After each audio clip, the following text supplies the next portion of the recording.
Sí, que puede, mi amor. Abra Zoom y le dan ingresa. Ya, pero como dice que Desconecta tu audio, mi amor. así, eso está en inglés, ¿verdad? All usa internet hours. Diary, o sea, diario. Mira, está en inglés. También, mi amorcito. ¿Qué tal? Muy buenas tardes a todos los doctores que nos están acompañando. Tenemos más de 50 conectados al minuto 1 del webinar. Nos da mucho gusto saludarles. Yo soy Fernando Bolio, para los que no me conozcan.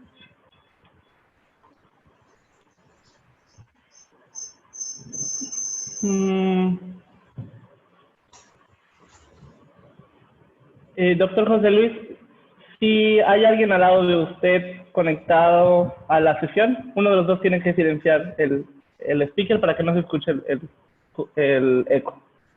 Ok. Ok, disculpe. Listo, muchísimas gracias a todos los que nos están acompañando. Yo soy Fernando Bolio, para los que no nos conozcan.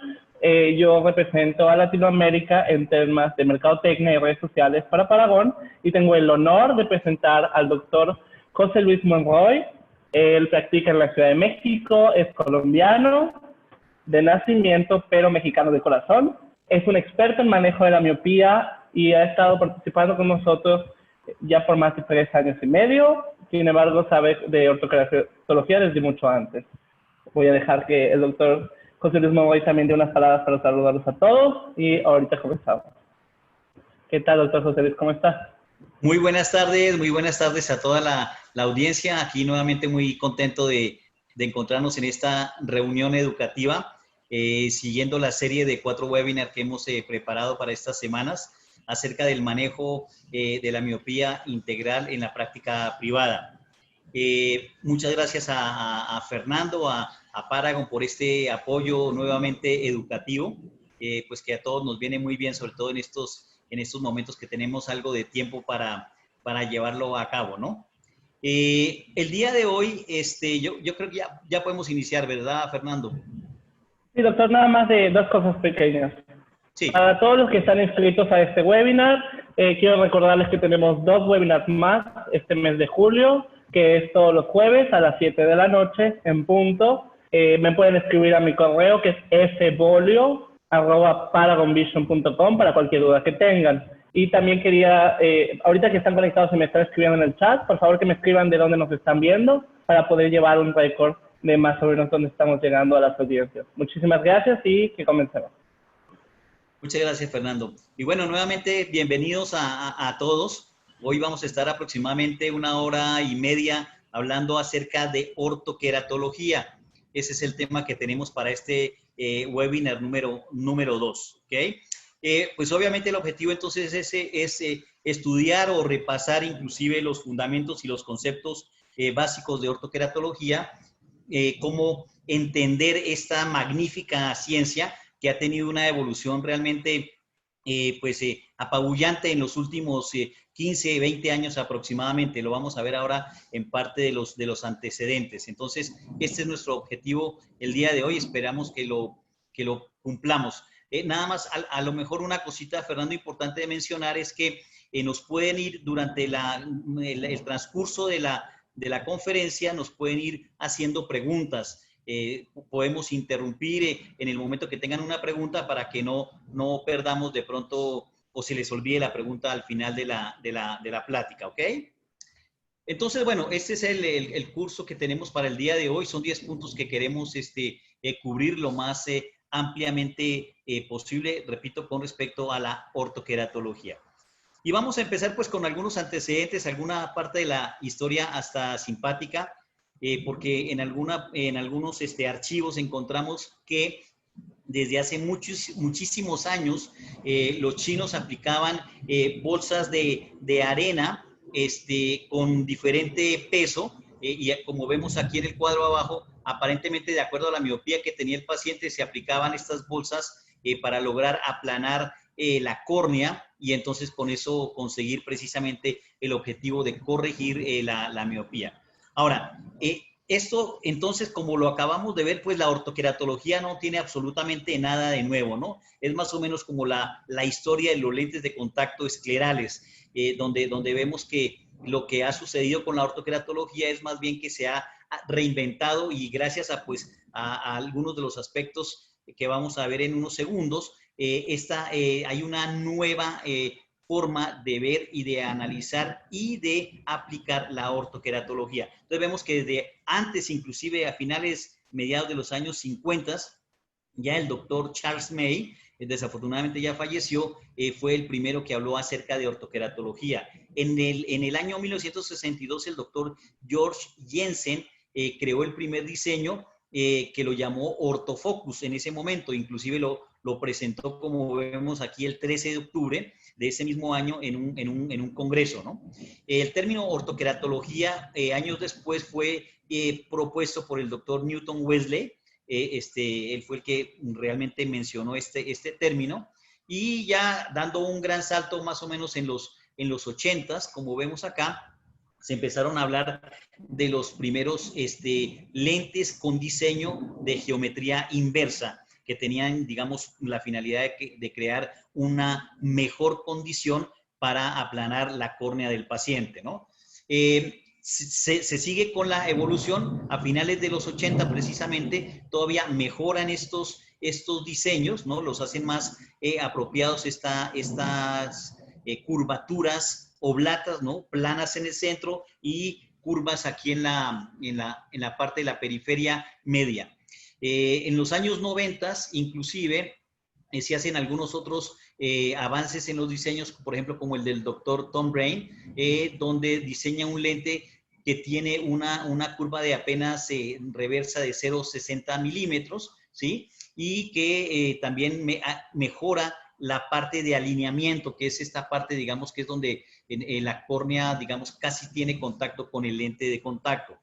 En los años 95, bueno, tuve la gran fortuna, porque ya este querido doctor, el doctor Stuart Grant, ya falleció, pero tuve la gran fortuna de conocerlo personalmente. Él también es considerado uno de los padres de la ortoqueratología, pero este doctor fue el que propuso la ortoqueratología fuera nocturna, un tratamiento nocturno. Entonces, antes de esto, el tratamiento se hacía durante el día, diferentes horas al día o inclusive varios días el paciente se colocaba el lente de contacto para generar el efecto deseado del aplanamiento de la córnea, ¿no? Entonces, bueno, a la ortoqueratología moderna hoy en día se le considera o se le nombra como ortoqueratología acelerada. Entonces, esto es, digamos, parte de la historia. Y aquí me encontré esta publicación que me pareció fantástica, donde vemos que la ortoqueratología, esto es con respecto a las publicaciones que se han hecho en los últimos 55 años. Pero como vemos aquí de manera interesante, pues hubo lo que yo llamo como una época oscura en la ortoqueratología, donde pues no se hacían avances importantes, interesantes, y vemos aquí que pues prácticamente hasta el año 2000 fue cuando se empezó a generar una gran cantidad de publicaciones profesionales científicas con respecto a esta técnica, y obviamente la parte de antes del año 2000, finales de los 90, pues la ortoqueratología dejaba mucho que desear, precisamente porque no se tenía todavía toda la tecnología con la cual demostrar, primero que todo, la eficacia del tratamiento, ¿sí? En la corrección de la miopía, y segundo, un aspecto muy importante, la seguridad. Entonces, habían muchas dudas con respecto a estos temas y por eso, pues, fue una época como oscura, ¿no? Y entonces, ¿qué fue lo que sucedió, digamos, precisamente a partir del año 2000, finales de los 90? Pues estos aspectos fueron los que realmente tuvieron que ver con este renacimiento de la ortoqueratología como la conocemos hoy en día. Primero que todo, creo que a mí se me hace de lo más importante es cuando el uso de la topografía precisamente corneal para el análisis de la córnea. Entonces, ya también se empezó a estudiar y a comprender realmente cuál era la acción que llevaba este lente de ortoqueratología sobre la córnea, ¿no? qué era realmente lo que pasaba en esa córnea y cómo estaba siendo tratada esa córnea, ¿no? Obviamente el desarrollo de nuevos materiales, porque como lo vimos a mediados de los 90s, fue cuando se propuso la ortoqueratología nocturna. Entonces se necesitaban materiales que tuvieran un alto DK y obviamente no generaran una afección por falta de oxígeno, hipoxia corneal sobre esta estructura. O el desarrollo de nuevos diseños, que todavía hoy en día se sigue trabajando en eso, pero principalmente el hecho de generar estas lentes de geometría inversa, con lo cual pues esto es lo que ayuda a generar esa acción de aplanamiento, ¿no? Para esto, pues también entonces se necesitaban tornos con los cuales construir el lente con este diseño avanzado y adecuado en cada uno de los casos. Y por último, también muy interesante recientemente, pues el desarrollo de la tomografía de coherencia óptica, el famoso OCT, que nos ayuda todavía a estudiar qué sucede con mucha mayor precisión, por ejemplo, a nivel de las diferentes capas de la córnea, especialmente en el epitelio. Entonces, digamos, conjunto de factores son los que han contribuido realmente a este fantástico avance en la ortoqueratología y sobre todo que ha llegado entonces a demostrar pues que sí es realmente un procedimiento seguro, que es una ciencia, ¿no? No es como algunos creen que es magia, ¿no? Ponen el lente, hace un efecto sobre la córnea y al otro día el paciente está viendo sin el uso de ningún otro dispositivo óptico. Entonces vemos aquí, ¿no? Anteriormente pues era el diseño tradicional del lente que utilizamos permeable al gas, simplemente que se generaba un aplanamiento, pero no estaba tan calculado y tan medido. Todo se basaba pues en esa época en la queratometría, que era básicamente 3-4 milímetros de la córnea central, ¿no? Y entonces con el advenimiento de la topografía, pues entonces ya se tiene un entendimiento, como les comentaba, mucho más preciso de esto, ¿no? Este cuadro, pues básicamente resume lo que acabamos de mencionar en cuanto a la evolución de la ortoqueratología, ¿no? Primero, pues un aplanamiento con los diseños tradicionales, como les estaba comentando ahora, y luego, pues los diseños que se usan hoy en día, que son de geometría inversa, se pasó de uso diario diurno al uso nocturno en el tratamiento. Y también el otro avance muy importante en los últimos años es digámoslo así, el descubrimiento de que la ortoqueratología no solamente se usa o se está usando hoy en día para reducir o eliminar o corregir la miopía del paciente, sino que se está utilizando en el caso de los niños, obviamente, para el control de la ralentización de la progresión de la miopía. Y bueno, algunos números, siempre me gusta platicar de los números, cómo se van viendo estos números en el mundo. En este caso es el reporte que hace todos los años el doctor Philip Morgan en Inglaterra, y él a través de diferentes optometristas a nivel mundial, él manda un tipo de encuesta, responden, y entonces vemos aquí algunos números interesantes en el caso específico de la ortoqueratología, ¿no? Este pastel, vemos aquí todos los lentes de contacto que se adaptan en el mundo, y vemos cómo ha avanzado del año 2018 al 2019 en un pequeño porcentaje ese segmento exclusivo de ortoqueratología. Y así sucesivamente lo podemos ver en diferentes reportes, ¿no? Ese es el del doctor Nichols, que también sale todos los años en la primera edición de Contact Lens Spectrum, y vemos este gran avance. Este es en el caso de Estados Unidos, obviamente. Vemos como del 4% que se hacía ortoqueratología en el año 2018 pasan a 8%, ¿sí? Aquí también en las gráficas vemos que la participación, como lo vimos en los pasteles anteriores, de la ortoqueratología con respecto a los otros lentes de contacto, pues sí es mucho menor, pero año tras año ha ido creciendo, ¿no?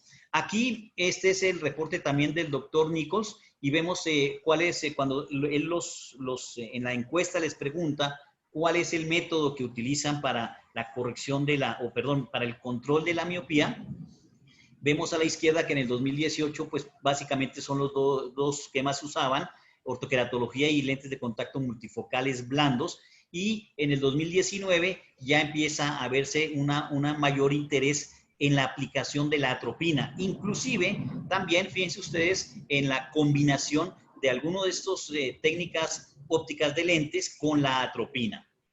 Este es un reporte que también saca el doctor Edward Bennett, creo que es en octubre, todos los años, y también él le pregunta a sus afiliados, él tiene un instituto de permeables al gas en Estados Unidos, y le pregunta a sus afiliados cuál es la técnica que utilizan para el control de miopía, y vemos que pues los dos grandes son ortoqueratología y los lentes de contacto multifocales. Bueno, pasando ya un poco de los números, pues aquí creo yo que tenemos que tener muy en cuenta, muy presente y muy bien estudiado estos 4 factores críticos, porque estos 4 factores críticos nos van a ayudar, primero que todo, a ver que la ortoqueratología pues es realmente una ciencia, se han hecho muchos estudios, se puede demostrar, y esto nos va a ayudar precisamente a demostrar que la ortoqueratología funciona perfectamente bien sin ningún problema para los pacientes. Eso nos ayuda a la comunicación con los pacientes, con los padres de familia en el caso de los niños, pero también muy importante con otros profesionales también de la salud visual, como por ejemplo los oftalmólogos, los mismos optometristas, muchos que todavía están de pronto reacios a esta tecnología, inclusive otros profesionales de las ciencias médicas, como por ejemplo los pediatras, ¿no? Que son muchas veces donde la primera frontera, la línea de frontera que atiende a los niños, y ellos también podrían ayudar a detectar estas situaciones en las cuales la remisión pues sería muy importante. Entonces, estos 4 factores críticos, vamos a empezar por la seguridad. Esto lo vimos también en el webinar pasado, donde demuestran con muchos estudios hoy en día que el hecho de que el paciente duerma con el lente de contacto permeable al gas durante la noche no conlleva un mayor riesgo que algunas otras tecnologías, o que inclusive los lentes de contacto de uso inclusive nocturno en adultos, ¿no? Aquí, por ejemplo, vemos aquí, lo comparan con respecto a la incidencia de problemas de queratitis, sobre todo microbiana, en el procedimiento de LASIK, y vemos que en promedio, con estos 3 estudios que tenemos acá, la incidencia es aproximadamente de 0.8 pacientes por cada 1000 al año, y la incidencia de problemas con post-LASIK es de 1 por cada 1000 o 1 por cada 1100 en este estudio. Entonces, estamos siendo, digamos, equitativos. No significa que no podamos llegar a tener un problema en un momento dado, pero no se va a generar un mayor riesgo. Este es otro estudio muy, muy interesante. Inclusive, esto es una revisión sistemática muy grande, como vemos acá. Se recopilaron estudios que obviamente estuvieran dentro del criterio de inclusión, cumplieran el criterio de inclusión desde 1980 hasta el 2015, y vemos aquí que se recopilaron 170 publicaciones, donde básicamente la conclusión es que el riesgo de queratitis microbial es similar a cualquier otro lente o modalidad de uso nocturno en lentes de contacto. Entonces, insisto, aún en niños no hay un riesgo mayor. Puede suceder, podría suceder, ya veremos algunas otras causas de esa situación, pero no el riesgo es mayor. Inclusive, que es, creo yo, lo que más vemos en un momento dado se podría presentar, es simplemente una pequeña complicación de algún puntilleo, cuando de pronto la alineación del lente no es adecuado a la curvatura de la córnea.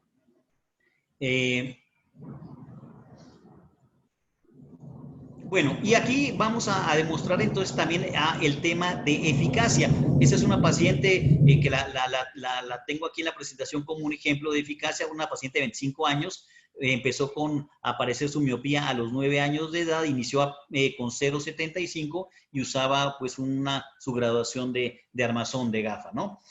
A la valoración oftalmológica no tenía ninguna alteración en fondo de ojo, y vemos aquí la graduación que tienen. Encontramos, siempre hacemos aquí, y como les dije la vez pasada, en lo que se pueda, preferiblemente hacer una refracción bajo cicloplegia, una miopía mediana alta de 2.75 y 3 dioptrías, lograba 20/20, aplicamos los lentes de contacto CRT en este caso, Y bueno, la efectividad del tratamiento es fantástico, tiene binocularmente 20/15 esta paciente. Vemos aquí las topografías a la derecha, donde estamos viendo que es un astigmatismo corneal muy bajo, casi esférica la córnea. Vemos aquí el resultado de su ojito derecho, ya con el mapa diferencial, donde estamos demostrando pues la efectividad precisamente del tratamiento, el aplanamiento aquí en la zona central, y el anillo que corresponde a la geometría, a la curva inversa del lente de contacto, y este es el ojito izquierdo. Entonces, precisamente este examen obviamente entonces nos ayuda a identificar y a proveer información de la eficacia que estamos generando nosotros en el tratamiento que estemos llevando a cabo, ¿no? Y o también obviamente nos va a ayudar a encontrar en la mayoría de los casos el por qué no está funcionando bien y el paciente no logra la misma visión que lograba con su lente de armazón u otro lente de contacto.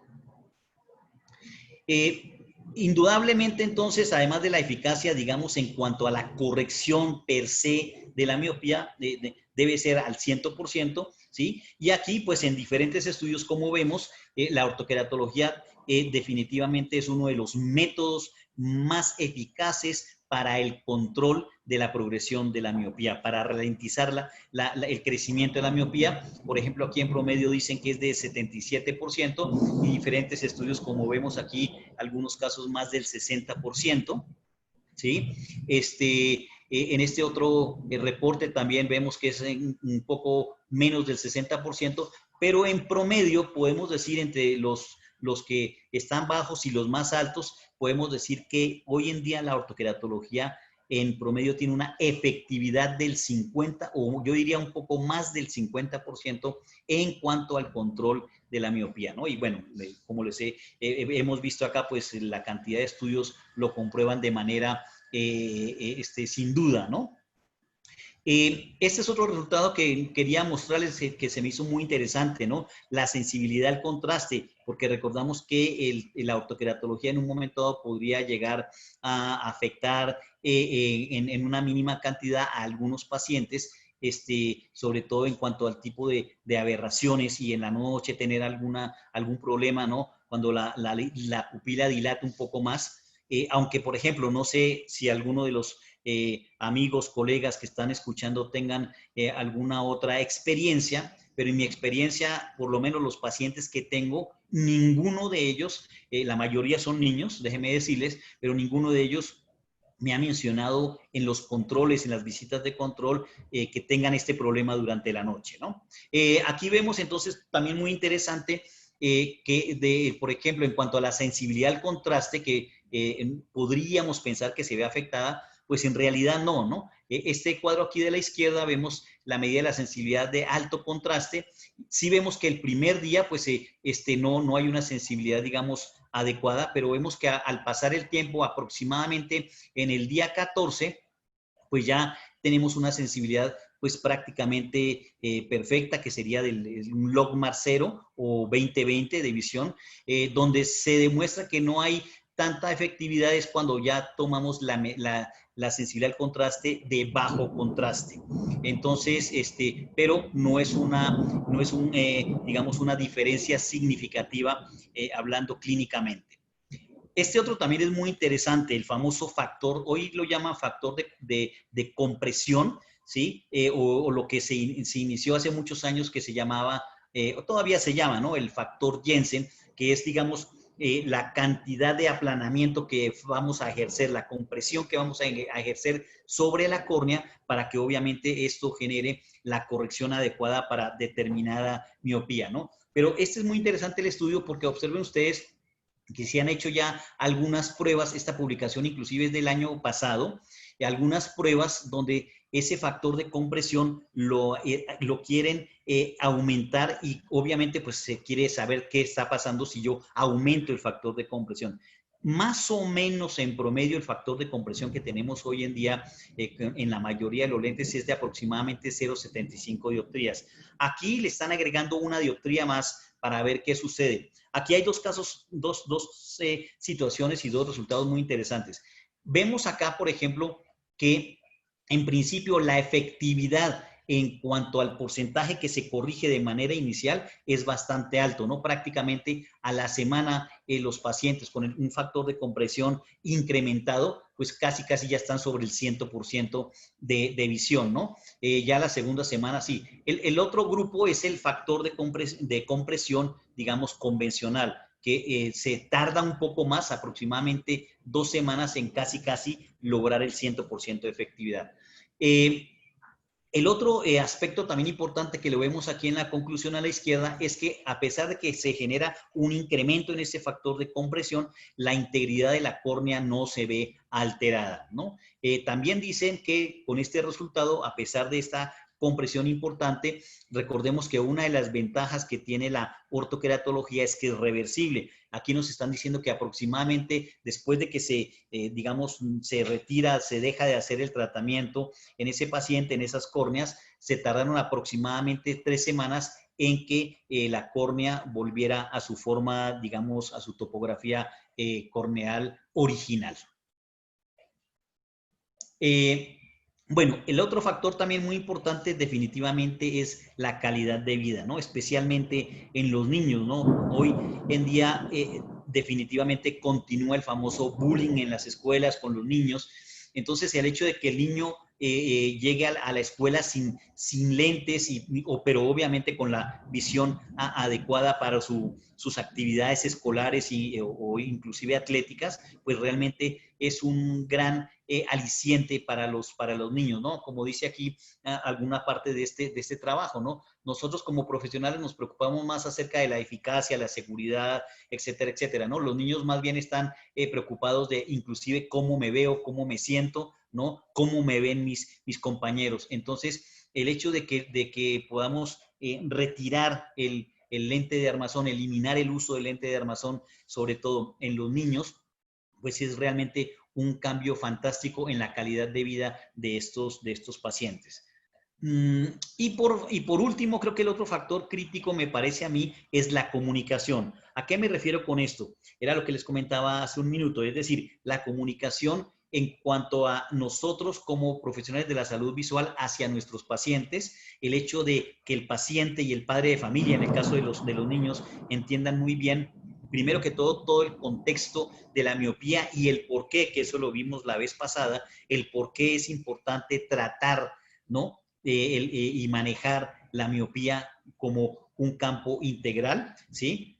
Y además de eso, pues obviamente entonces en el caso específico de la ortoqueratología, también que entiendan el porqué de este tratamiento siendo uno de los más realmente efectivos, ¿no? Entonces tenemos que hablar, desarrollar, ¿no? Un lenguaje muy claro, simple para el paciente, los padres de familia y como también les decía, para los mismos, digamos, colegas profesionales de la salud visual, tanto los mismos optometristas como oftalmólogos, ¿no?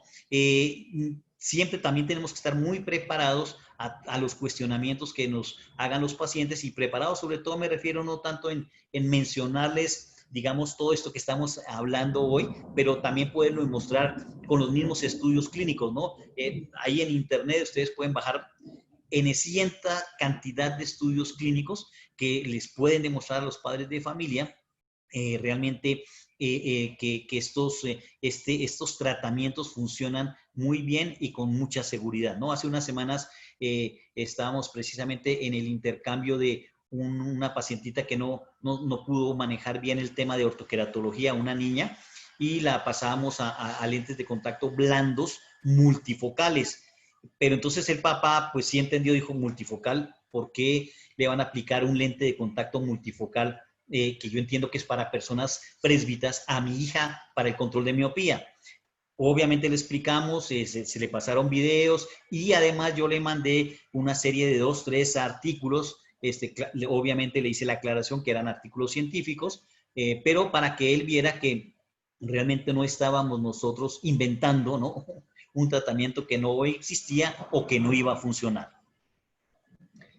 Bueno, entonces definitivamente pues la ortoqueratología es una ciencia, eso es muy importante entenderlo, ¿no? Es una ciencia que tiene un bagaje y un respaldo y un apoyo muy importante de miles y miles de artículos científicos que comprueban todas estas cosas que acabamos de mencionar, ¿no? Entonces, el objetivo principal, yo creo que más bien los dos objetivos principales hoy en día de la ortoqueratología es, como lo hemos mencionado, pues la corrección de la miopía como tal del paciente, del defecto refractivo, y por otro lado, en el caso de los niños especialmente, pues el controlar la ralentización de la progresión de la miopía. Entonces, ¿por qué deberíamos de considerar, por qué nos parece que podríamos trabajar con ortoqueratología para los tratamientos de miopía, ¿no? Primero que todo, definitivamente es un tratamiento predecible, sostenido, reproducible, ¿no? O sea, no tenemos que hacer ningún cambio para, inclusive el mismo paciente cuando necesitemos hacer entregar sus nuevos lentes o generar algún cambio, tiene que ser el mismo resultado que estemos nosotros ofreciendo. Lo acabamos de mencionar con varios estudios clínicos, ¿no? Donde vemos que es un tratamiento definitivamente seguro, eficaz y cómodo. El niño va a dormir, o el paciente adulto va a dormir con su lente de contacto. Entonces, a pesar de ser un lente permeable al gas, que obviamente en el uso diurno es mucho más molesto, en la noche no va a tener realmente ese problema de incomodidad, no va a haber una interacción muy importante con los párpados, obviamente. Definitivamente, pues es una alternativa para la corrección de la miopía. Aquí le agrego una pregunta de la que hicimos la vez pasada, ¿no? ¿Es una alternativa para la cirugía LASIK? Totalmente, totalmente, ¿no? Hay muchos pacientes que nada más por el simple temor de la cirugía, pues no se operan. ¿Sí? Entonces, pero tampoco quieren usar este lente de armazón, el lente de contacto a lo mejor de uso diurno ya tuvieron algún problema, entonces no saben qué otra opción pueden tener que no sea quirúrgica. Este es un método que podemos utilizar para eso, ¿no? Definitivamente también está demostrado la ventaja importante clínica de ralentizar la progresión de la miopía. También para nosotros como profesionales de la salud visual, pues es parte de nuestra expansión en el ofrecimiento de nuevas tecnologías a digamos, nuevo grupo de pacientes, como es el tema del control de la miopía, el incremento, por supuesto, en el número de pacientes, el aprender y el usar nuevas habilidades y aprender nuevos procedimientos, ¿no? Desde el punto de vista del paciente, pues yo diría de pronto en forma general, lo podemos encapsular en la mejora en la calidad de vida, ¿no? Elimina el uso de la graduación durante el día, ¿no? O hay menos dependencia de la graduación durante el día. Por ejemplo, para los pacientes de lentes de contacto blandos, que por muy bien adaptado que esté el lente de contacto, a lo mejor siempre en las horas de la tarde, al final del día, empiezan con cierta sintomatología, pues eso quedaría totalmente eliminado, ¿no? Mejora la imagen como persona.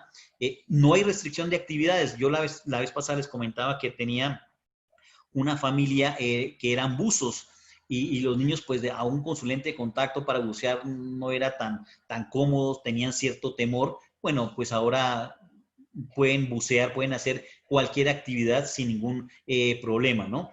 Y obviamente también pues disminuye la preocupación acerca, por ejemplo, de los padres con los niños, ¿no? No, mi hijo pierde los lentes cada ratito, el lente de contacto también los pierde o los rompió y entonces cada 3, 4 o 5 meses tengo que estar comprando nuevas graduaciones, ¿no? Entonces, todo eso como, digamos, ¿por qué deberíamos considerar la ortoqueratología desde el punto de vista de los pacientes, ¿no? Ahora, clínicamente, entonces, vemos ahora cuáles son las ventajas precisamente de la ortoqueratología moderna o la ortoqueratología acelerada. Es fantástico porque definitivamente que hay un menor número de pruebas y un menor número de uso de diferentes lentes que tengamos que probar para lograr el objetivo, ¿no? Por ejemplo, yo manejo los lentes de CRT y obviamente con el paciente, siempre lo digo yo, con el paciente adecuado, bien seleccionado, yo diría que probablemente en el 90% de los casos, para no exagerar, 90% de los casos, el lente que se calcula con respecto a los datos del paciente normalmente queda perfecto, ¿no? Hay muy pocos casos que habría que pedir un lente con algunos parámetros especiales, pero el 90% de los casos con el primer lente ya el paciente queda perfecto, ¿no? La respuesta al tratamiento es mucho más rápida. Esto también depende obviamente un poco de la cantidad de miopía que tenga el paciente, ¿no? pero es mucho más rápida la respuesta del tratamiento. Por ejemplo, lo que yo hago, rápidamente les comento, en el momento de la prueba, tomamos las medidas, calculamos el lente, colocamos el lente, vemos obviamente que el fluorograma sea el famoso ojo de buey, que todo esté alineado en las diferentes partes del lente de contacto con respecto a la córnea, y lo pongo a dormir al paciente durante 1 hora, ¿no? A los niños. Y bueno, el resultado es fantástico porque a la hora quitamos el lente, ya el papá le hemos advertido muy bien que observe cuánto ve el niño sin graduación, sin ningún lente, ¿no? Y luego lo comparamos a la hora de que el paciente lo despertamos, le quitamos el lente de contacto y comparamos y vemos cuántas líneas de visión ganó, ¿no? Bueno, a veces el papá no cree, ¿no? Por eso piensan que es como magia, ¿no? Entonces, dependiendo de la cantidad de miopía, pues sí pueden llegar a mejorar varias líneas nada más en 1 hora. Las zonas de tratamiento que pueden ser más amplias, hoy podemos favorecer qué tanto queremos qué tan amplia, perdón, queremos esa zona de tratamiento, mayor duración del tratamiento, entre 24 y en algunos casos 48 horas. Este diseño de geometría inversa, pues obviamente favorece el centrado del lente, que es una de las situaciones críticas en la adaptación del lente de contacto. Tiene que estar muy bien centrado, eso lo vamos a ver con mayor detalle la próxima semana, ¿no? El mayor aplanamiento corneal, pues eso significa que podemos tratar miopías hasta de 6 dioptrías probablemente, y pues la garantía que es un tratamiento, como lo dijimos, efectivo y consistente. Y desde el punto de vista del paciente, pues definitivamente, ya lo he mencionado muchas veces, es el tema de libertad, ¿no? Total libertad, ya lo mencionamos, ¿no? No hay uso de ningún tipo, o no necesita el uso de ninguna otra graduación durante el día. Es un procedimiento predecible. Obviamente mantiene su perfecta visión en las horas que esté despierto el paciente, una muy buena reducción de la miopía y obviamente el control, repito, en la progresión de la miopía en el caso de los niños. Y esto también pues genera un incremento en el número de actividades, ¿no? Algunos niños que de pronto querían ingresar a un equipo de fútbol, pero les parecía muy incómodo jugar pues sus partidos, sus juegos con los lentes de armazón, ¿no? Bueno, ahora, vemos aquí entonces cuál es digamos, la anatomía, las partes que conforman en un momento dado, las zonas que conforman en un momento dado un lente de contacto de ortoqueratología. Este en específico es el CRT. Hay diferentes diseños, hay diferentes empresas que manejan a lo mejor unas zonas, un poco más de zonas en el lente de contacto, pero básicamente en el CRT tenemos 4 zonas. Vemos aquí la zona central, que es, digamos, la zona de tratamiento donde se genera precisamente esta mayor cercanía hacia el centro de la córnea y ahí es donde producimos la corrección del defecto miópico del paciente. La zona que llaman aquí como de retorno o la zona de geometría inversa, ¿sí? Una zona, digamos, positiva. La zona de aterrizaje o alineamiento, que es la que nos va también a ayudar a mantener centrado el lente de contacto y pues finalmente lo que tenemos como el borde, ¿no? La próxima semana vamos a estudiar en detalle estas cuatro zonas y obviamente vamos a ver nosotros cómo impacta el manejo de estas diferentes zonas, ¿no? La misma altura del lente de contacto, la misma altura sagital del lente de contacto con respecto a la córnea, qué variaciones podemos tener para que los tratamientos sean los adecuados, ¿no? Si vemos este lente o estos lentes de ortoqueratología digamos, de perfil, vemos entonces que son las mismas zonas. Aquí la zona más cercana a la córnea, obviamente la zona de tratamiento, como lo dijimos, o la curva base. Luego viene la zona de retorno y entonces aquí se genera este espacio, ¿no? Esta es la zona más plana, esta es la zona más curva. Luego, algunos otros, empezando por el doctor Patrick Caroline, menciona una zona como de descanso que está entre la zona de positiva, la zona de reversa y la zona de alineamiento, ¿no? Y luego viene pues ya la zona periférica o el borde del lente, ¿no? Y aquí pues vemos, perdón, aquí vemos el perfil, que eso es lo que veríamos nosotros en una topografía simulada con respecto a la cantidad de lágrima en cada una de estas zonas. Bueno, definitivamente, pues nada más para recordar que obviamente todo el tratamiento se lleva a cabo a través de la estructura de la córnea como tal, ¿no? Los estudios que se tienen hasta hoy, pues se demuestra que realmente el tratamiento en donde se genera una modificación para crear esa corrección óptica es aparentemente a nivel de la estructura, de la primera estructura de la córnea, perdón, que es el epitelio corneal. Y como les decía, como repaso, recordemos que el epitelio corneal mide aproximadamente, tiene un espesor aproximado de 50 micras.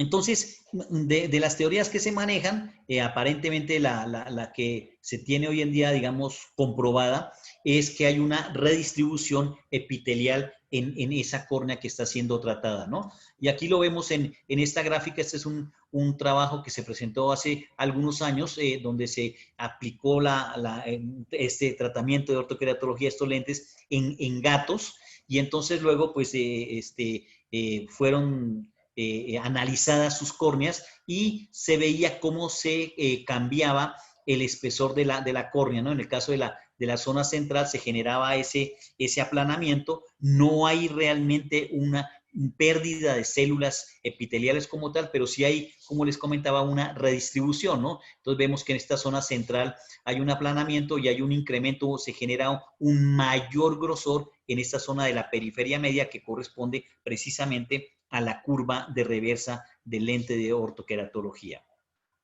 Aquí vemos la misma gráfica, pero con respecto al perfil, digamos, de cantidad o de altura lagrimal, ¿no? Obviamente en la zona central, entonces la cantidad de lágrima es realmente mínima y ahí es donde se ejerce esta presión, esta fuerza, ¿no? Donde está la zona que es la de geometría inversa de la curva de reversa, pues entonces hay una mayor cantidad de lágrima y así sucesivamente en la zona de alineamiento y en el borde periférico del lente. Y bueno, entonces la idea es que precisamente a través de esta acción de compresión en la zona central, pues entonces se va a generar este aplanamiento en el centro de la córnea y repito, eso es lo que va a dar la corrección óptica que requiere ese paciente, ¿no? ¿Qué tanto aplanamiento necesitamos? Pues se calcula precisamente de acuerdo a la cantidad de miopía que nosotros necesitamos corregir, ¿sí? Entonces, también es muy importante que lo entendamos, ¿no? Y como dicen inclusive algunos pacientes, ¿no? Los pacientes de queratocono, ¿no? Yo sé que comentan los pacientes, ¿no? Que ellos creen que la acción del lente de contacto semirrígido permeable al gas, el hecho de tener un lente de contacto rígido permeable al gas va a generar digamos, a detener el crecimiento del queratocono por el contacto que hay sobre la córnea, y eso no puede existir, ¿no? De hecho, no hay contacto en la córnea. Si el lente de contacto blando o inclusive permeable al gas roza el epitelio corneal, literalmente roza el epitelio corneal, vamos a tener un problema precisamente a ese nivel. Entonces, aquí realmente lo que se maneja se llaman fuerzas hidráulicas, que son generadas por la misma presión del lente sobre la lágrima, y esto genera esa compresión sobre el epitelio de la córnea que queremos trabajar, ¿no? Entonces tenemos dos fuerzas. Hay una fuerza positiva central, que es una fuerza de presión, y hay una fuerza que se genera a nivel de la curva de reversa del lente, que es una fuerza negativa o una fuerza de succión. Entonces, el equilibrio entre estas dos fuerzas va a ser el aplanamiento central en la córnea y el incremento de las células, de la redistribución que se produce a ese nivel en la curva de reversa. No hay entonces realmente un toque, ¿no? ¿Qué sucedería si hay un toque? Vamos a verlo ahorita. Y bueno, esta es la comparación, el famoso ojo de Wake, que es lo que digamos aquí podemos decir que es, digamos, el fluorograma ideal que debemos de ver cuando estamos utilizando un lente de ortoqueratología de geometría inversa. Y aquí pues prácticamente el mismo reflejo del resultado de ese tratamiento con respecto a la topografía corneal. Entonces, por ejemplo, como vemos aquí, obviamente no es un lente de ortoqueratología, es un lente permeable al gas de diseño, digamos, normal, tradicional, convencional.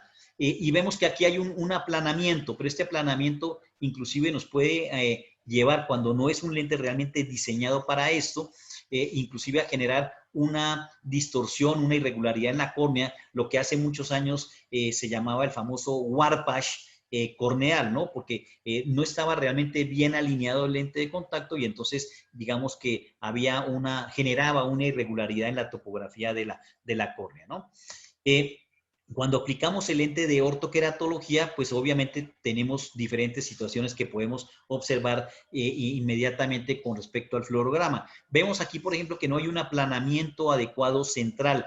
Y entonces cuando eso lo traducimos precisamente en la topografía, que insisto, es lo que nos va a ayudar a evaluar cómo está ejerciendo la fuerza excelente sobre la córnea, vemos que el hecho de que hay un espacio muy grande aquí en esta zona central, lo vemos en el perfil de la lágrima, pues genera esta famosa isla, por ejemplo, ¿no? Entonces, obviamente, el resultado, en este caso del paciente visual, pues va a ser realmente muy, muy pobre, ¿no? Cuando aplicamos adecuadamente el lente de contacto con la fuerza necesaria sobre la zona central, nuevamente vemos aquí el fluorograma ideal de la ortoqueratología y el resultado inmediato, un aplanamiento total, una corrección total de la zona central de la córnea y vemos que de todas maneras el hecho de generar este aplanamiento, pues es claro, es mínima la cantidad de fluoresceína que tenemos en el centro, pero no toca la córnea. Aproximadamente, como vemos aquí, entre 5 y 10 micras de espacio entre el lente de contacto y la córnea, ¿no? Lo que correspondería aquí a una mayor altura, pues son las zonas precisamente de la curva de reversa, donde hay un mayor acúmulo de lágrima. Y bueno, este es otra pregunta. Estas dos gráficas me encantan muchísimo, que son del doctor Paul Levine, donde vemos, bueno, qué tan necesaria es la topografía. Creo que en el caso de ortoqueratología, yo diría que, en mi opinión, no podríamos hacer un tratamiento de ortoqueratología adecuadamente sin la topografía. Aquí, por ejemplo, vamos a hacer de cuenta que simplemente le tomamos la zona central, una queratometría simplemente al paciente y sobre eso vamos a calcular el lente de contacto a tratar, etcétera, etcétera. Pero resulta que el paciente pues no nos da un buen resultado, ¿no? La eficiencia visual no es la adecuada, la función visual no es la adecuada y cuando tomamos la topografía, pues resulta que el paciente más bien tenía una gran irregularidad en esa córnea y entonces obviamente este podría ser uno de los casos que está contraindicada la ortoqueratología como tal, ¿no? Entonces, córneas irregulares, queratoconos, obviamente, pues definitivamente que van a ser una contraindicación para la aplicación de la ortoqueratología. Ahora, definitivamente esto solamente lo vamos a saber, insisto, a través de una topografía corneal. Entonces, para mí realmente podría ser a lo mejor exagerado, pero creo que es obligatoria la topografía en el caso de manejar ortoqueratología. Y bueno, ¿qué es lo que sucede entonces ya realmente en la aplicación de este lente sobre la córnea? Como ya lo vimos, pues tenemos al inicio una córnea prolata con un lente oblato de geometría inversa. A la aplicación de este lente genera ese cambio de curvatura, especialmente en el centro, y es entonces lo que hace que se genere la corrección miópica que se requiere, ¿sí? ¿Qué sucedería con respecto al control de la miopía? Este es muy interesante. Ya también lo vimos la vez pasada, la famosa teoría de desenfoque hipermetrópico periférico, ¿no? A lo mejor las palabras un poco confusas, pero desenfoque hipermetrópico periférico. Por lo menos al día de hoy, lo que dicen los grandes científicos es que el hecho de tener un lente convencional corrigiendo el defecto miópico que sea, pues efectivamente este lente con la graduación adecuada, pues vamos a enfocar los rayos centrales en la retina y entonces el paciente pues va a quedar viendo muy bien. Pero los rayos periféricos, muchos de ellos se van a colocar detrás de la retina y entonces aparentemente este hecho físico hace que el ojo crezca cada vez más, ¿no? Entonces son los pacientes que 8, 9, 10 años arrancan con -1, al siguiente año es -2, -3 y así sucesivamente, ¿no? Entonces, con el tratamiento de la ortoqueratología o el tratamiento del control de miopía, como también los lentes de contacto blandos para multifocales en este caso o especiales para el tratamiento de la miopía, la idea es que o se genere con el tratamiento de ortoqueratología, en este caso específicamente, este cambio de curvatura en la córnea. Efectivamente, los rayos centrales siguen enfocados en la retina, pero esta parte, llamémoslo como positiva, de la córnea que genera el tratamiento de ortoqueratología, va a hacer que estos rayos entonces se enfoquen por dentro del ojo. Entonces, más bien lo que vamos a estar buscando es un desenfoque miópico periférico, ¿no? Ahora, bueno, esto se ve muy bonito en la teoría, pero realmente pasa en la práctica clínica demostrada, efectivamente, sí pasa.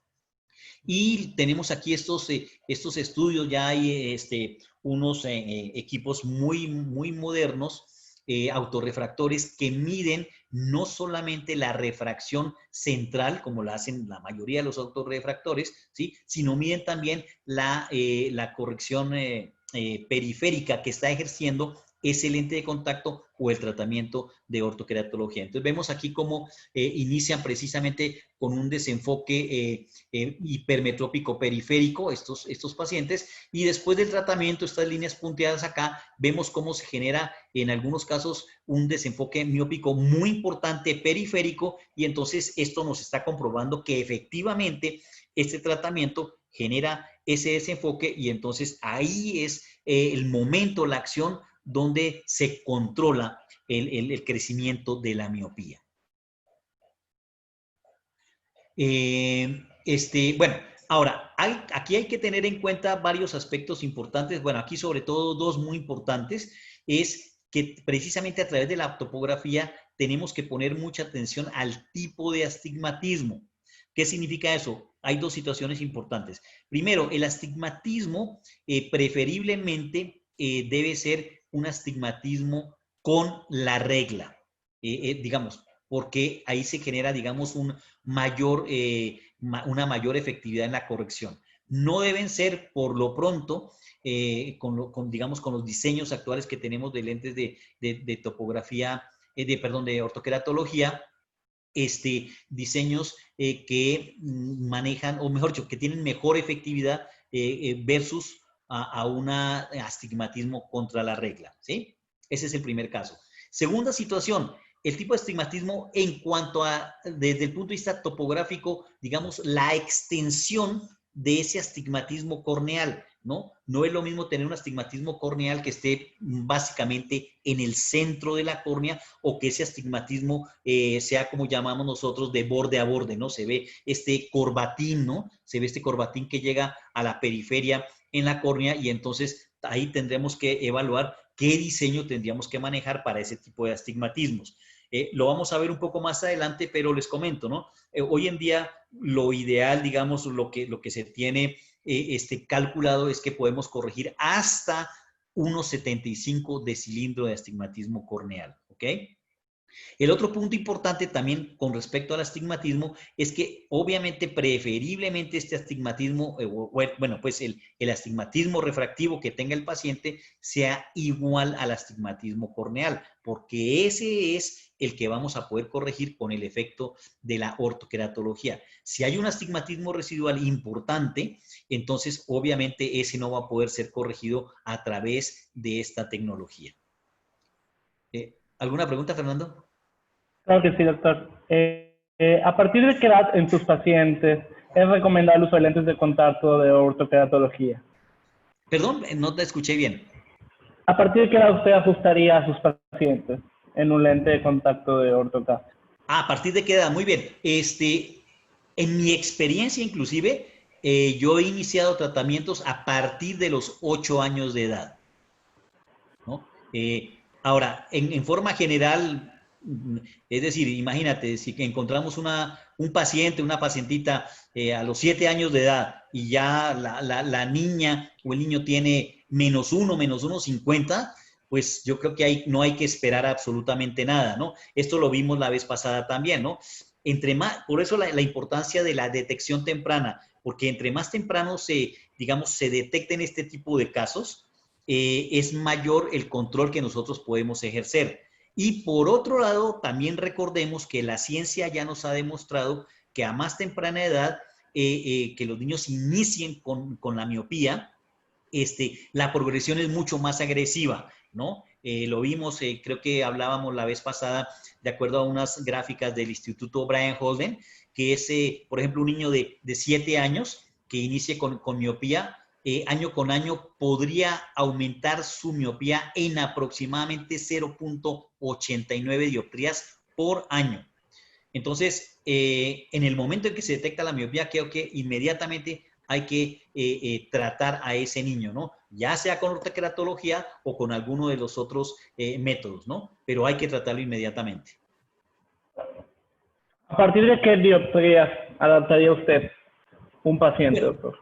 Bueno, muy buena pregunta. Yo adaptaría entre 0.75 y una dioptría, ¿ok? Ya detectando al niño, ¿ok? Más o menos, ¿sí? Y lo otro importante es ver, sobre todo si hay algún antecedente, ¿no? A lo mejor son niños de 9, 10 años de edad que ya vienen con algún antecedente y con mayor razón, ¿no? Si estamos viendo, de acuerdo a sus antecedentes, que ya es una miopía que está progresando, como les acabo de mencionar, de manera agresiva, pues ahí no podemos esperar absolutamente nada.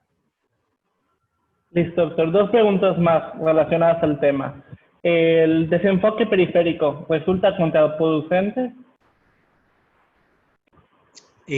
No entendí la pregunta. ¿Contraproducente para qué? Para el paciente. Pero el desenfoque periférico miópico, no, absolutamente. ¿No? La teoría más bien aparentemente esto es lo que va a favorecer el hecho de que el globo ocular no siga creciendo, ¿no? Pero digamos, visualmente no tiene ninguna repercusión. Listo. Y una última pregunta, doctor, muy interesante. Buenas noches, tengo un niño de 11 años y este año fue detectado con una miopía de -4 dioptría en ambos ojos. Estoy preocupada porque Estoy preocupada porque mi hijo nunca me había referido la dificultad para ver. Bueno, aquí un punto muy importante. Número uno, hay que obviamente hacer una medida bajo cicloplegia, ¿no? Estar seguros de que es una miopía verdadera. Y de acuerdo a lo que se evalúe con ese paciente, inclusive desde el punto de vista topográfico, pues aplicar de manera inmediata alguna de las opciones o alternativas para tratar esa miopía y obviamente pues intentar al máximo controlarla, ¿no? Inclusive yo opinaría en ese caso, si es posible, no sé de qué país sea, pero si es posible, en ese caso, hacer la combinación en lo posible de un tratamiento óptico más el tratamiento farmacológico con atropina. Imagínense, a los 4 años ya tiene a los 11 años tiene 4 dioptrías de miopía. Utilicemos alguna de las calculadoras que tenemos para ver a cuánto podría llegar ese niño a los 18 o 20 años de edad. Listo, doctor. Gracias. Bueno, continuamos. Entonces, ahora, ¿qué factores podrían precisamente también afectar la velocidad del tratamiento? Hay muchos factores. Obviamente, la graduación del paciente también ya lo había comentado, ¿no?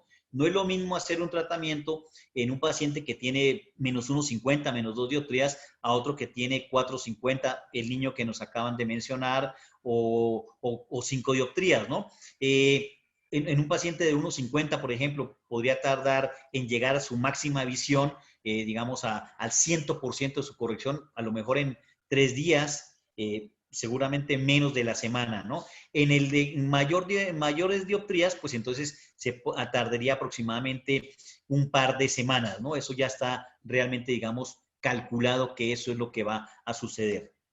También el tema de la rigidez corneal, aunque hoy no se toma muy en cuenta esta medida como tal, la famosa histeresis corneal, pero sí podría generar alguna variación en cuanto a la respuesta de la córnea al tratamiento, ¿no? La calidad y cantidad de lágrima, vimos que precisamente esto genera, el efecto del tratamiento es a través de fuerzas hidráulicas. Entonces, se depende que tenga una buena calidad y una buena cantidad de lágrima. Y bueno, las mismas expectativas del paciente, pero esto uno lo tiene que tratar previo al tratamiento con el paciente y, repito, en el caso de los niños, pues con los padres de familia. Y la visión binocular nuevamente, que es un tema que está cada vez más interesante con respecto, en este caso específico, a la ortoqueratología. Sin entrar mucho en detalle, aquí les quise colocar estos 4 estudios, estos 4 reportes recientes, que digamos en forma general podemos ver que la ortoqueratología no tiene mayor injerencia en cuanto al resultado post-tratamiento con respecto a la visión binocular o inclusive a la acomodación, ¿no? Como vemos aquí abajo, por ejemplo, dice que en algunos casos podría llegar inclusive a mejorar el estatus de algunas de estas 2 condiciones, o de la visión binocular o de la misma acomodación. Este tema se me hace muy interesante, que creo que próximamente lo vamos a tratar en un curso, en un webinar exclusivo, en este caso con la Academia Latinoamericana de Ortoqueratología y Control de Miopía. Creo que como para el mes de septiembre o octubre. Es un tema muy interesante porque hay mucho que hablar con todo lo que tiene que ver visión binocular, miopía y control de miopía. Pero bueno, repito, vemos aquí estos 4 estudios donde nos están indicando que no hay una mayor alteración con respecto a estas funciones visuales. Bueno, ahora, ¿cuándo aplicar la ortoqueratología? Tenemos que tener en cuenta muchos factores. Los factores de riesgo, lo acabamos de mencionar, como la edad, ¿no? En el momento que estemos detectando un niño, en mi opinión, miope, tenemos que hacer el tratamiento de manera inmediata. Ahora, ¿ortoqueratología o qué otra opción? Uno de los aspectos más que más le preocupan a los padres de familia, como les mencionaba, es el tema de la seguridad, ¿no? Dormir con lente de contacto. Todo el mundo me ha dicho, ¿no? Los doctores, oftalmólogos, por ejemplo, no pueden dormir, no deben dormir con un lente de contacto. Entonces, pues ahí nos tenemos que asegurar, como les mencionaba yo en el tema de comunicación, ¿no? De cumplir precisamente con todos los requerimientos y toda la información adecuada científicamente hablando que demuestre que no va a tener ningún problema, ¿no? Para mí, yo creo que cuando me ponen estas opciones, para mí la número 1 es definitivamente la ortoqueratología y como les mencionaba, ¿no? El tema de la libertad del niño o del mismo paciente durante el día siguiente, que puede ver perfectamente bien sin ninguna corrección, ¿no? El aspecto de etnicidad, sabemos ya que que tenemos nuestros amigos orientales, ¿no? La China, Taiwán, etcétera, etcétera, pues definitivamente tienen una mayor prevalencia en cuanto a la miopía y obviamente una mayor prevalencia en cuanto al crecimiento de la progresión de la misma miopía, ¿no? Los mismos antecedentes de los padres de familia, ¿no? Uno o los 2 padres de familia son miopes. Entonces, este conjunto de factores, repito, pues va a hacer que vayamos nosotros determinando qué opción podemos manejar. En el caso específico de la ortoqueratología, también es muy importante mencionar, por ejemplo, que los mismos padres en el momento en que no estén, digamos, totalmente de acuerdo, aún la explicación, aún la demostración clínica científica de la seguridad y eficacia, de todas maneras recordemos que tenemos otras opciones, empezando por los lentes de contacto blandos, multifocales, ¿no? O los que vamos a tener, que ya vienen casi en todos los países de América Latina en camino, que es los lentes especiales para el control de la miopía, como el MiSight de Cooper Vision. La refracción también muy importante, ¿no? Como les mencionaba, ¿qué tanta miopía tiene el niño? Por ejemplo, yo tengo dos niñas que también las vimos la vez pasada, de -11 y -12 dioptrías. Entonces, ahí, por ejemplo, ya nos salimos, del rango de lo que podríamos tratar con ortoqueratología. Entonces, la refracción es un aspecto importante que tenemos que evaluar si está dentro de los parámetros para poder aplicar este tratamiento, ¿no? La visión binocular ya lo acabamos de mencionar, hay que tenerla en cuenta. Las habilidades del paciente, ¿no? Es muy importante que, y eso lo recomiendan todos los que llevan muchísimos años en esto, lo ideal es que el niño maneje el lente de contacto. Y a mí ya me pasó, de los primeros pacientes que tuve hace ya 4 o 5 años, de pronto se me perdieron 2 o 3 pacientes, los localicé, qué pasó con el tratamiento, no volvieron al control, a las visitas. Y el papá o la mamá me decía, no, es que el niño no volvió a usar lente de contacto. ¿Pero por qué? ¿Tuvo algún problema? No, es que como yo era el que tenía que manejar el lente de contacto, papá o mamá, no tenía tiempo, ya llegaba cansada o cansado y no le colocaba el lente de contacto al niño. Entonces, digamos que olvidamos el tratamiento. Entonces, definitivamente, los siguientes pasos que hice fue enseñarle al niño a manejar el lente de contacto y lo pueden hacer, lo hacen muy bien y realmente inclusive podría decir que son más cuidadosos que los pacientes adultos mayores.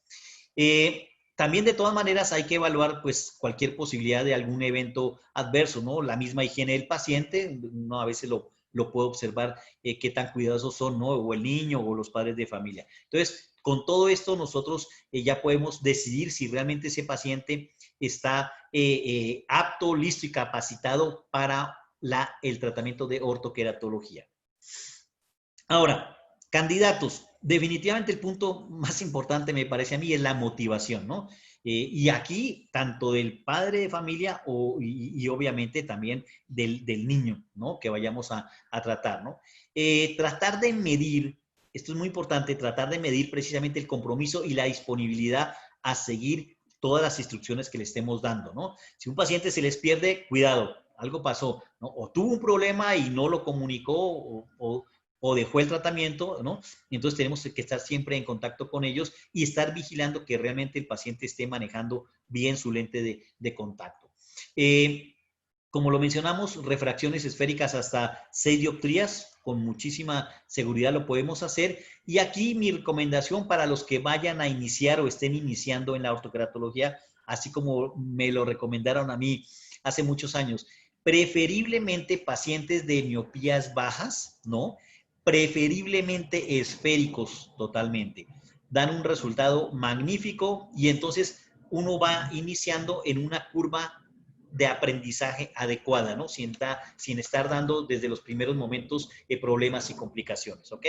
Pero de todas maneras, vemos que podemos manejar astigmatismos hasta 1,75 de cilindro, obviamente pues, que tenga buena agudeza visual el paciente, y sobre todo vigilar, como ya lo vimos en alguna diapositiva anterior, la regularidad topográfica de la córnea. Ahora, ¿qué deberíamos de desechar, de eliminar como candidato de un tratamiento de ortoqueratología?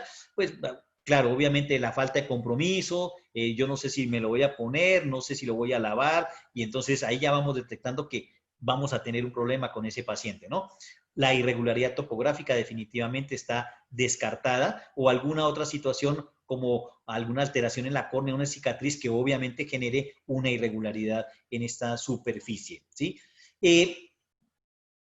Usuarios antiguos o actuales de lentes de contacto permeables al gas, preferiblemente no llegar a hacer el tratamiento o por lo menos no en el momento inmediato, porque no van a tener la suficiente, digamos, efectividad en el resultado del tratamiento, ¿no? Ahora, si se decide por alguna razón hacer el tratamiento en estos pacientes, tendríamos que esperar a lo mejor varias semanas, ¿no? A que la córnea tuviera una estabilidad topográfica, ¿no? Estar seguros de que la córnea ya no va a sufrir ningún otro cambio por el lente que venía usando y con base en eso, pues entonces ya calcular el lente, ¿no? Pero de manera inmediata, un paciente que llegue, que quiera el tratamiento o que lo necesite, pero que esté usando un permeable al gas, tenemos que tener cuidado con ese paciente. Bueno, entonces, definitivamente, ¿qué es lo que queremos obtener a través del tratamiento de ortoqueratología? Número 1, corregir la miopía, dejar al paciente con una fantástica y satisfactoria agudeza visual durante el día sin ningún otro dispositivo. Controlar el crecimiento del ojo miope en los niños y obviamente esto a qué conlleva, no lo hemos mencionado acá, pero lo vimos la vez pasada, pues acordémonos que el interés de este tratamiento para el control de la miopía es el hecho de la gravedad de patología ocular que se puede presentar en estos pacientes en la edad adulta, ¿no? Y vimos algunos porcentajes. Obviamente, decía el doctor, dice el doctor Ian Flicktor, que no hay dioptrías seguras, no hay miopía segura. No tiene 1 o 2 dioptrías. Cualquier paciente con miopía obviamente en diferente porcentaje va a tener una posibilidad de que tenga una patología ocular importante en la edad adulta, ¿no? Especialmente en el polo posterior, en la retina, como muchos sabemos, ¿no? Entonces, es muy importante, insisto, en que estos pacientes miopes, el niño nuevamente que nos acaban de describir allí un caso, hay que tratarlo inmediatamente. La miopía alta, recordemos que según Brian Holden y su grupo, la definen a partir de 5 dioptrías, ¿no? Acuérdense, no es la de 10, la de 12, no. 5 dioptrías ya se considera miopía alta. Entonces, no debemos descuidar a estos pacientes. Ya lo vimos, es un procedimiento definitivamente seguro, eficaz y obviamente en medio de todo lo más importante, la satisfacción de los pacientes. Muy importante. Bueno, jóvenes, esto es lo que teníamos preparado para hoy. Les quiero agradecer mucho realmente que nos hayan acompañado, que sigamos aprendiendo. Y bueno, no sé, Fernando, si tenemos algunas otras preguntas interesantes por ahí. Sí tenemos, doctor. ¿Podría el tamaño de la pupila ser una contraindicación del tratamiento de Ortho-K? Sí, esa es una muy buena pregunta. Podría ser bueno, ahora, definitivamente tendría que ser un tamaño, digamos, anormal, ¿no? Que realmente no sucede, ¿no? Pero, digamos, una pupila de tamaño medio sería lo ideal, sobre todo, como lo comenté creo que al inicio, ¿no? En la noche, por ejemplo, cuando se dilata muy fuerte la pupila, la dilatación de la pupila es muy grande en la noche, algunos pacientes podrían, de acuerdo a muchos estudios, experimentar visión de halos y todo esto precisamente por la zona positiva que genera el lente de contacto, como lo vimos en la topografía, ¿no? Y también, obviamente, por una generación en el incremento de las aberraciones esféricas, ¿no? Entonces, sí es importante, pero digo, tendría que ser un caso muy, digamos, anormal, pues, como para que la pupila fuera una contraindicación, ¿no? Al tratamiento. Aquí hay otra. ¿En qué influye el cuento endotelial para el tratamiento de Ortho-K? Bueno, fíjense ustedes que de todos los estudios que se han presentado, recordábamos aquí en varias gráficas que, pues digamos que la mayoría de la acción, llamémoslo así, mecánica de esas fuerzas hidráulicas van a hacerse sobre el epitelio. En algunos estudios se ha demostrado que todavía inclusive en el estroma anterior hay algún efecto precisamente por esta compresión, pero a nivel endotelial no hay ningún efecto por lo pronto, ¿ok? Ahora, obviamente estamos hablando de eso, digamos, desde el punto de vista del tratamiento sobre la córnea, ¿no? Ahora, desde el punto de vista de tratamiento, o mejor dicho, pretratamiento, recordemos que estamos tratando, pues, con pacientes de córneas sanas, ¿no? Si vemos un edema, si vemos alguna alteración en la córnea y que estemos inclusive sospechando de que probablemente hay un recuento endotelial muy bajo, pues no vamos a hacer la adaptación sobre ese paciente, ¿no? O que tenga algún antecedente de patología corneal que nos pueda generar un problema en el uso nocturno del lente, ¿no? Doctor, una pregunta más que me parece siempre muy interesante, que me hacen a mí muy constantemente. Al tener el lente de contacto, un roce con la córnea no podría tener complicaciones de desepitelización, o usted lo trabaja con una lágrima artificial. ¿Cuál es el método que usted aplica? Bueno, primero que todo, recordemos que lágrima artificial, estamos hablando de un tratamiento que se hace en la noche, ¿no? Entonces, pues ni modo que el paciente se esté levantando a medianoche a aplicarse gotitas. Por eso hay que vigilar precisamente durante las visitas de control muy bien la córnea, ¿no? Porque, repito, yo, por ejemplo, lo he visto en varios casos cuando de pronto se genera demasiada compresión y entonces sí hay un pequeño roce que va a alterar el epitelio de la córnea y entonces al siguiente día que llega el paciente, ¿no? Hacemos la tinción de la córnea y es una tinción positiva, ¿no? Vemos ahí un puntilleo. Entonces eso nos está indicando que necesitamos cambiar la altura sagital, disminuir un poco, levantar un poco más el lente para que no esté haciendo ese roce. Pero efectivamente, si el lente está rozando la córnea, vamos a tener ahí un problema, ¿no? Por eso la vigilancia es muy importante, ¿no? Porque si se deja a este paciente así, pues podría terminar con una queratitis muy importante o hasta una úlcera corneal. En los lentes esclerales, los especialistas recomiendan esperar mínimo 1 hora para valorar el clearance, ya que el lente se asienta después de un tiempo y el clearance baja. En el lente de AutoCAD, ¿cuánto tiempo recomienda esperar para valorar el lente calculado? Bueno, recordemos que aquí no hay como tal una situación precisamente de esa disminución de la altura sagital, porque el lente escleral, recordemos que está apoyado precisamente sobre bueno, ni siquiera sobre la esclera realmente, sobre la conjuntiva escleral. Entonces, como la conjuntiva escleral, obviamente la conjuntiva es un tejido laxo, entonces el lente puede cambiar ese apoyo y disminuir la altura sagital. Eso realmente no sucede en un momento dado con respecto a al tema del lente de ortoqueratología. Eso se ve precisamente en el fluorograma, ¿no? Tenemos que ver perfectamente el ojo de buey, ¿no? Ahora, si realmente está, ahora, no sé, lo describiría yo como se ve absolutamente negro sobre esa córnea, pues entonces sí podemos predecir si sabes que creo que hay demasiado toque, ¿no? Otra vez, en mi caso, recuerden el procedimiento que les expliqué, ¿no? Yo por eso llega el paciente, hacemos los cálculos, colocamos el lente, hacemos un fluorograma inicial, ¿no? Viendo que realmente esté adecuada todas las zonas alineadas como debe ser y lo dejo durmiendo 1 hora. A la hora, quito el lente de contacto, hago una tinción a ver si en ese momento se genera algún roce en la córnea y tomo la visión, ¿no? Listo, entonces vamos con la última pregunta para lograr un aviso parroquial y terminar. Okay. Porque muchos de nuestros doctores están aquí después de un largo día. ¿Cada cuánto tiempo recomienda las consultas de control? Bueno, buena pregunta. Bueno, eso, fíjense, la verdad, fíjense que se me olvidó, no sé por qué no lo coloqué, pero magnífica pregunta. Esto es como, digámoslo así, como parte del protocolo de ortoqueratología. Es importantísimo, y yo diría, pues sí, como protocolo obligatorio, ver al paciente al siguiente día después de dormir la primera noche con el lente de contacto. ¿Ok? Es muy, muy importante.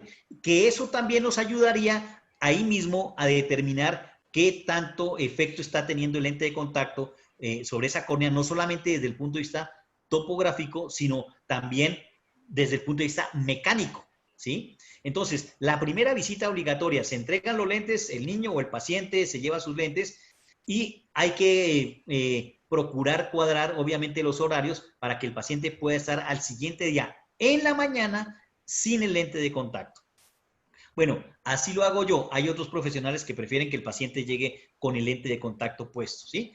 En mi caso, yo lo hago, el paciente llega sin el lente de contacto. Sí le digo que traiga el lente de contacto por si hay alguna situación que modificar o qué sé yo, ¿no? Pero es al siguiente día. Si todo va bien, ¿no? Digamos, visión, córnea, etcétera, etcétera, va bien. La siguiente visita la programo a los 8 días. La siguiente visita a los 15 días y la siguiente visita al mes. De ahí en adelante, más o menos, cada 2 meses o cada 3 meses estoy revisando los pacientes. ¿Ok? Digamos que más o menos ese sería la estructura del control de visitas. Muchas gracias, doctor. Y ahora que lo menciona, creo que yo desde el lado comercial siempre aconsejo a los doctores que tratan conmigo de que esto siempre se va a cobrar como un tratamiento, debido al varios número de visitas que el paciente tiene que realizar en la consulta y el tiempo que nosotros vamos a invertir con el paciente. Puse mi correo, ante todos es fbolio@paragonvision.com. Quiero recordarle a todos los doctores que están conectados que tenemos 2 jueves más en punto de las 7 de la noche. Me pueden escribir a mi correo para que yo les vaya actualizando el link. Quiero agradecerle personalmente al doctor José Luis por siempre tener la disposición de compartir su conocimiento como experto en manejo de la miopía. Muchísimas gracias a todos por participar. Excelente noche.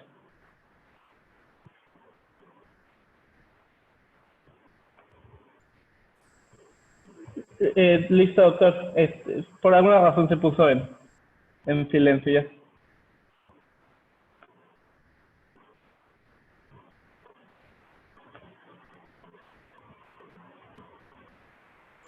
ya. ¿Ya? Listo, doctor. Bueno, muy buenas noches a todos los colegas. También sí, como dice Fernando, estamos al pendiente de cualquier otra duda, con muchísimo gusto. Y sobre todo, entonces, nos vemos en 8 días, que vamos a hablar ya específicamente de los lentes para ortoqueratología, CRT y Dual Axis. Tengo una sorpresa para todos los que se conecten la próxima semana desde Paragón. Entonces, aquí les espero. Y muchísimas gracias. Buenas noches a todos. Buenas noches. Gracias, Fernando. Gracias.